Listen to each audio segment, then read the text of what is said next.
السلام علیکم ورحمۃ اللہ وبرکاتہ۔ ماہ شعبان کے اختتامی لمحات اور آخری ایام میں آپ سے ہم کلام ہوں۔ یہ وہی دن ہے جب امام رضا علیہ السلام کے عظیم صحابی ابو سلط ہروی امام علیہ السلام کے پاس تشریف فرما تھے۔ یہ جمعے کا دن تھا اور ابو سلط امام رضا علیہ السلام کے دولت خانے پر حاضر ہو چکے تھے۔ امام علیہ السلام ان کے پاس تشریف لائے، ان کی مزاج پرسی کی اور پھر فرمانے لگے کہ ابو سلط، تم جانتے ہو کہ شعبان کے زیادہ دن گزر چکے ہیں اور یہ اس کا آخری جمعہ ہے۔ ابو سلط بولے، جی ہاں فرزند رسول، ایسا ہی ہے۔ آپ علیہ السلام نے اپنے صحابی کو مخاطب کر کے فرمایا کہ ابو سلط، اگر تم ان باقی رہ جانے والے چند لمحات اور چند دنوں میں چند ایک کام کرو گے تو اس سے نہ صرف یہ کہ تم ماہ شعبان کی فضیلت کو درک کر لو گے اور اس کے دوران کی جانے والی کمی اور کوتاہی بھی پوری ہو جائے گی، بلکہ اس کے ساتھ ساتھ تم ماہ رمضان المبارک کے لیے اپنے آپ کو تیار کر لو گے، آمادہ کر لو گے، اور ماہ رمضان آنے سے پہلے ہی تم اللہ کے لیے اپنے آپ کو خالص یعنی پاک اور پاکیزہ کر لو گے۔ امام علیہ السلام کی ابو سلط ہروی کے ساتھ کی جانے والی اس گفتگو سے معلوم ہوتا ہے کہ ماہ شعبان کا ایک بہت بڑا کنیکشن ہے ماہ رمضان المبارک کے ساتھ، اور اگر شعبان کے ایام کے ان ٹارگٹس کو اچیو نہ کیا جائے اور ان ریزلٹس کو لے کر ماہ رمضان میں وارد نہ ہوا جائے تو ماہ رمضان کی پوری برکات بھی نہیں سمیٹی جا سکتی اور ماہ رمضان المبارک کے پورے اہداف بھی شاید مکمل نہیں کیے جا سکتے ہیں۔ اسی لیے امام رضا علیہ السلام نے ابو سلط کو یہ بتایا، بالکل اس کسان کی طرح کہ جو بر وقت بعض اوقات اپنی زمین تیار نہیں کر سکتا اور بر وقت اپنی فصل کو کاشت بھی نہیں کرتا، تو زمیندار طبقہ اور کسان لوگ جانتے ہیں کہ عین وقت پہ وہ شارٹ کٹس کے حوالے سے کچھ چند ایک امور ایسے انجام دیتا ہے کہ جس سے اس کی فصل باقی فصلوں کے برابر نہ بھی ہو تو کم از کم اپنے سیزن اور اپنے موسم کے حوالے سے وہ اپنی فصل کاشت کر لیتا ہے اور اپنے تمام سال بھر کی ضروریات کو بھی پورا کر لیتا ہے۔ امام علیہ السلام بھی اس گفتگو میں اپنے صحابی کو یہی بتا رہے تھے کہ چاہیے تو یہ تھا کہ موسم شعبان جب انٹر ہوا تو پورے ماہ شعبان میں استفادہ کیا جاتا، لیکن اگر ابھی تک وہ امور انجام نہیں دیے جا سکے ہیں تو ان آخری ایام میں بھی میں چند ایک کام تمہیں بتاتا ہوں، اگر تم کر لو گے تو ماہ شعبان میں جو کچھ تم نے کرنا تھا اور جو تمہارے اہداف تھے وہ بھی حاصل ہو جائیں گے، اور ان اہداف کے ساتھ تم اس طریقے سے ماہ رمضان المبارک میں بھی شامل ہو رہے ہوگے اور داخل ہو رہے ہوگے کہ ماہ رمضان سے بھی محروم نہیں رہو گے اور اس کی برکتیں بھی سمیٹ لو گے۔ اب امام رضا علیہ السلام ابو سلط کو وہ سارے کام ایک ایک کر کے گنوانے اور سمجھانے لگے۔ آپ علیہ السلام فرما رہے تھے کہ علیک بالاقبال علی ما یعنیک، یعنی بے مقصد کاموں اور بے مقصد باتوں سے اجتناب کرو۔ زندگی کے اہم ترین لمحات میں ہمارا یہ ایکسپیرینس ہے کہ ہم اس دوران اپنی زندگی کی کم اہم چیزوں کو ذہن میں لانا بھی گناہ سمجھتے ہیں، اور اس دوران اگر کم اہم چیزوں کی طرف متوجہ ہوں تو ہمیں معلوم ہوتا ہے کہ ہم اپنے اصلی مقصد سے ہٹ جائیں گے۔ امام علیہ السلام بھی یہی فرما رہے تھے کہ ماہ شعبان کے آخری ایام عام ایام نہیں ہیں، ان کو سمجھو، انہی سے تمہاری تیاری ہے ماہ رمضان المبارک میں وارد ہونے کی، لہذا ان دنوں میں اب تمہیں اپنی پرائرٹیز سیٹ کرنی ہوں گی۔ جو بے مقصد کام تھے، جو کم اہمیت کے کام تھے، ان کو انہی دنوں سے چھوڑو تاکہ ماہ رمضان المبارک کے اس سب سے قیمتی ترین لمحات اور ایام میں تمہاری زندگی کہیں غیر اہم کاموں میں مصروف نہ رہ جائے۔ اور پھر دوسرے کام کے لیے آپ علیہ السلام نے فرمایا، وَأَكْثِرْ مِنَ الدُّعَاءِ وَالْإِسْتِغْفَارِ وَتِلَاوَةِ الْقُرْآنِ۔ ان آخری دنوں میں، ماہ شعبان کے آخری لمحات، آخری دن، زیادہ سے زیادہ دعا کرو، استغفار اور تلاوت قرآن میں خود کو زیادہ سے زیادہ مصروف رکھو۔ اور پھر تیسرا کام، وَتُوب إِلَى اللَّهِ مِن ذُنُوبِكَ،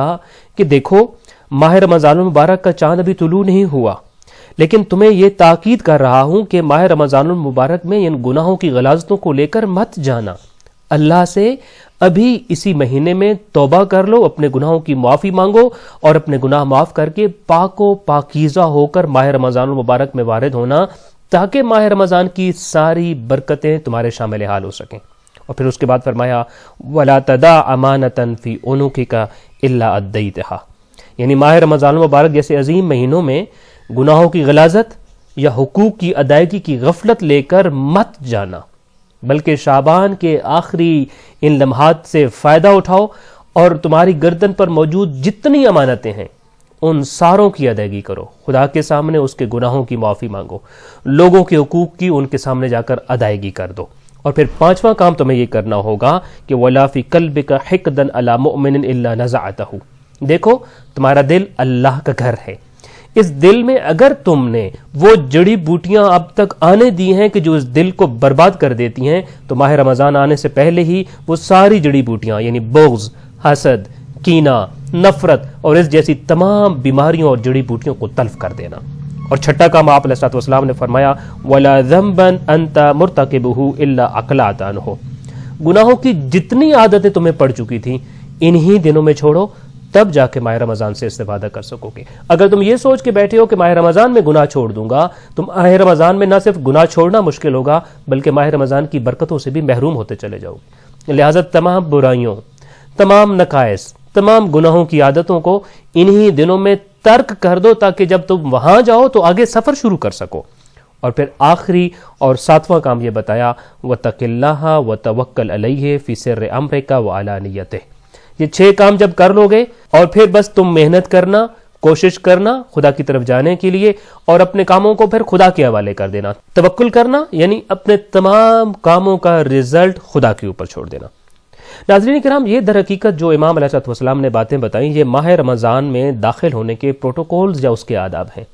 جیسے کہ ہم کسی بھی جگہ جاتے ہیں، ہم ایئرپورٹ جائیں، ہم مسجد میں جائیں، ہم کسی کلب میں جائیں، ہم کسی اسٹیڈیم میں جائیں، ہر جگہ کے کچھ مخصوص آداب ہوتے ہیں۔ بالکل اسی طریقے سے یہ وہ آداب ہیں جو ماہ رمضان المبارک سے پہلے ہمیں انجام دینے تاکہ ماہ رمضان میں ان آداب کے ساتھ، انہی پروٹوکولز کے ساتھ ہم داخل ہو سکیں۔ امام علیہ الصلوۃ والسلام ابو سلط ہروی کو جب یہ ساری باتیں سمجھا رہے تھے تو ابو سلط دل ہی دل میں یہ عہد کر رہے تھے کہ میں نے اس سال ماہ رمضان المبارک سے حقیقی معنوں میں فائدہ اٹھانا ہے تو پھر مجھے آج سے ہی اپنے اوپر کام کرنا ہوگا۔ ماہ شعبان کے آخری دنوں کا ہوم ورک اگر مجھ سے رہ گیا تو ماہ رمضان کا پورا فائدہ کبھی نہیں اٹھا سکوں گا۔ ابھی وہ اسی طریقے سے یہ باتیں سوچ ہی رہے تھے کہ امام علیہ الصلوۃ والسلام نے اس نشست، اس ملاقات کے آخر میں پھر ابو سلط ہروی کو ایک خوبصورت دعا تعلیم فرمائی۔ آپ علیہ الصلوۃ والسلام نے فرمایا کہ ابو سلط دیکھو، ماہ رمضان المبارک کی حرمت کی وجہ سے اللہ تعالیٰ ماہ شعبان میں ہی خلق کثیر کو جہنم سے آزاد کر دیتا ہے تاکہ وہ ماہ رمضان المبارک میں پاک و پاکیزہ ہو کر وارد ہوں۔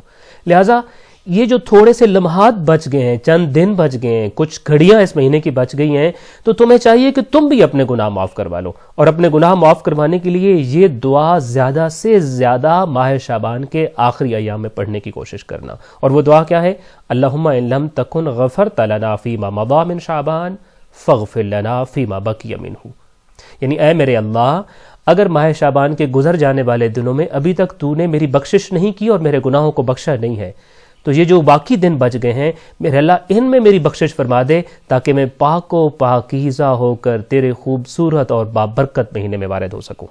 تو ناظرین کرام، ہمیں ان ایام میں ماہ رمضان المبارک کے آنے کا صرف انتظار نہیں کرنا ہے بلکہ امام علیہ الصلوۃ والسلام نے ایک ہوم ورک کی صورت میں ایک ڈیوٹی ہمارے ذمہ لگائی ہے کہ ماہ شعبان کے چند آخری لمحات سے استفادہ کرو، اپنے ہوم ورک کو مکمل کرو اور دل کی زمین تیار کرنے میں جو کمی بیشی رہ گئی ہے وہ پوری کر لو تاکہ ماہ رمضان المبارک میں طہارت اور پاکیزگی کا شجر اور بیج اس زرخیز زمین پر تم کاشت کر سکو اور وہ بیج پھر اور درخت بنے اور تمہارے دل کو روحانیت اور معنویت سے پر کر سکے۔ تو دعائے خالق کائنات ماہ شعبان کے آخری ایام میں انشاءاللہ تعالیٰ امام رضا علیہ السلام کی اس تعلیم کردہ دعا کے صدقے میں اور انشاءاللہ اس کے نتیجے میں ہم تمام کی بخشش فرمائے اور ہمیں اپنے آپ کو پاک اور پاکیزہ کر کے ماہ رمضان المبارک میں جانے کی توفیق عطا فرمائے، ماہ رمضان المبارک کے روزوں کی، تلاوت قرآن کی اور دیگر نیکیاں انجام دینے کی بھی توفیق عطا فرمائے۔ السلام علیکم ورحمۃ اللہ وبرکاتہ۔